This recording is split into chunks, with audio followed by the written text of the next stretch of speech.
What's up? Black men embody God when they control their primal desires. Now, before I get into the video, if there's any black man out there who's trying to improve, who's trying to gain knowledge of themselves, of their black history, who's trying to become more financially literate, healthier with their eating habits and everything like that, and developing affirming relationships, romantic and plutonic, I would say go and check out in the bio section of my channel. I have a guide, a step-by-step guide for all of those things. So check that out. Back to the video. Now, when you think about us connecting spiritually, it's never a thing where the spirit is right here and you're right here. It's always going to be connected. Never bring yourself outside of God. Never look at yourself outside of God.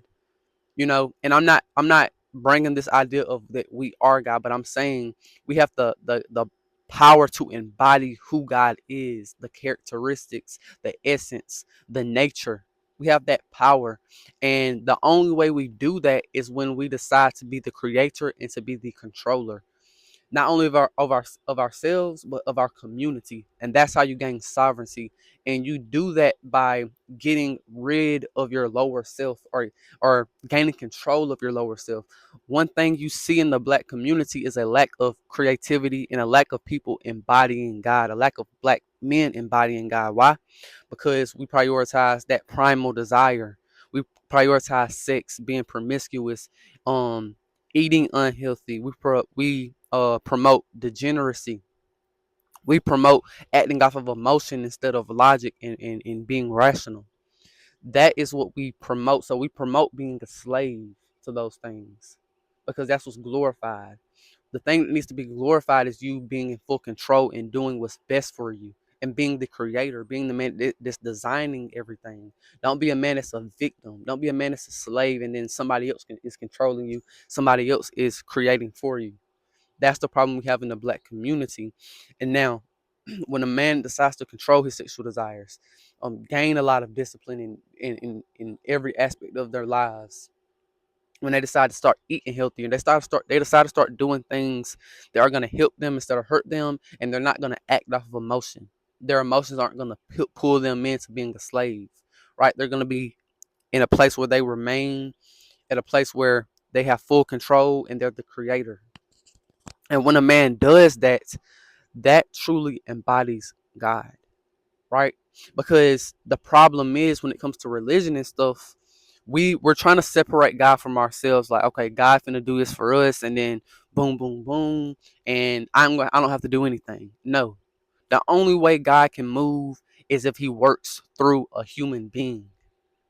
He has to work through a human being, right? And this is not something that I've gotten from just being a pure Christian or being of any other religion. I've learned this myself through personal experience, that the best way you can be the best version of yourself is if you embody the nature of God, being a creator, being in control, designing everything, making things best for you, right?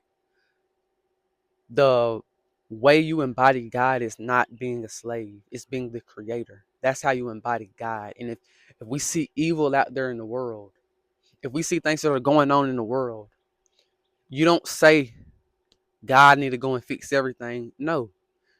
The only way God can work is if you embody Him. Once you embody Him, you're supposed to be that man out there that says, I see this evil going on, I see that evil going on, I see this going on in my community. Let me try to change it.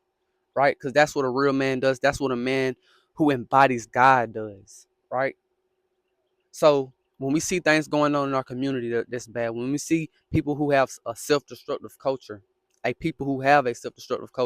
when we see a whole bunch of evil things going on, it's up to us.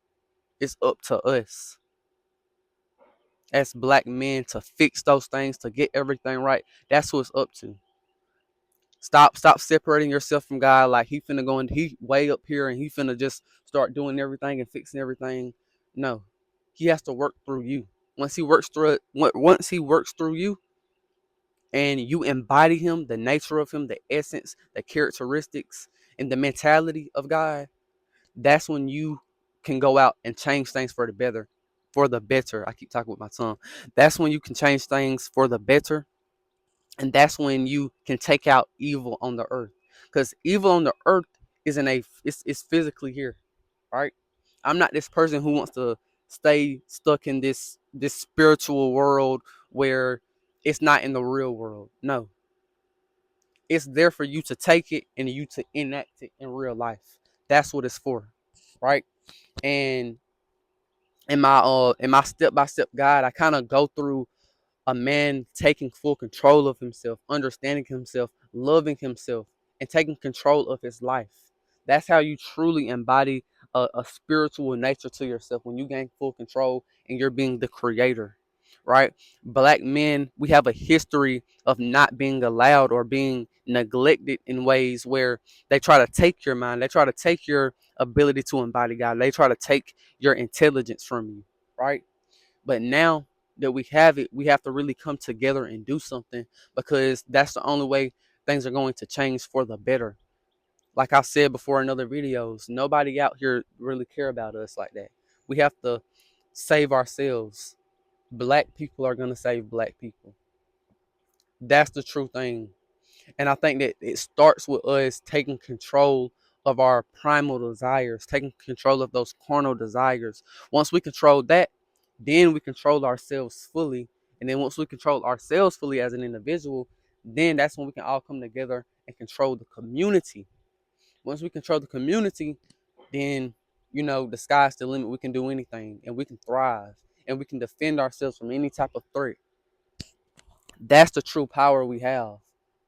But we have a culture and it keeps trying to bring us down and keep us low and keep us mentally slaves, right?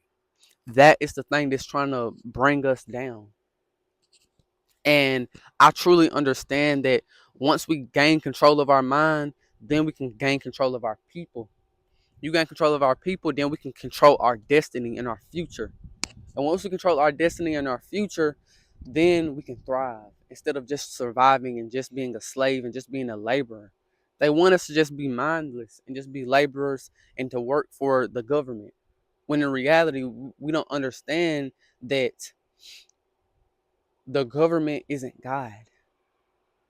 The government is not God. The government doesn't have all power and all control.